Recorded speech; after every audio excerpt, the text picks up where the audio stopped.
একটি জিনিস কাল আমার খুব খারাপ লাগলো, যে তোমরা সবাই ঋতুপর্ণাকে খুব ট্রল করছো যে ঋতুপর্ণা এই ঋতুপর্ণা ওই। আবার ঋতুপর্ণা প্রতিবাদই করতে আসে না। ঋতুপর্ণা টিকটক বানাইছিল বেচারা, তোমরা ওইটাকেই এডিট করে ছেড়ে দিলে।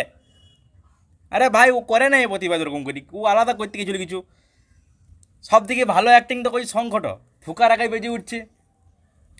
আবার তোমরা অনেকেই বলছো যে অ্যাক্টিং করছে অ্যাক্টিং, ভাই অ্যাক্টিং ও সিনেমাতেই করে নাই, অ্যাক্টিং করছে কখন অ্যাক্টিং করছো? আর আমি তীব্র নিন্দা জানাই জিনিসটার, যে তোমরা তো ট্রল কেন করছো, আর করছো তো কম কেন করছো? এবার অ্যাক্টিং হচ্ছে না বেশ মানলাম, হয় না পারে না, হয়তো জন্মগত প্রবলেম হয়তো হয় না।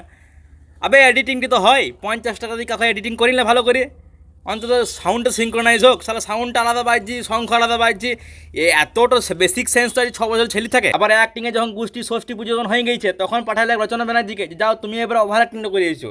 রচনা ব্যানার্জি বলছে আমি কি পারবো ফিরতে, আমারও তো ভয় হয়। ভয় হয়? হ্যাঁ, 24 ঘন্টা সিকিউরিটি গার্ড বডিগার্ড দিয়ে ঘেরা, পার্টির ক্ষমতা ইয়ার হাতেই, তারপরে বলছে আমার ভয় হয়। মানে আমি তো খুঁজে পাই না যে এই সেলিব্রিটি গেলা, প্রথম কথা হচ্ছে এরা সাধারণ মানুষ আবার অ্যাক্টিং কেন করে। আর তাদেরকে তো আমি 21 তোপে সালামি দিতে চাই, যে সব ক্রিয়েটাররা এখনও পর্যন্ত কিছু মুখ খুলছে না এটা নিয়ে আদৌ।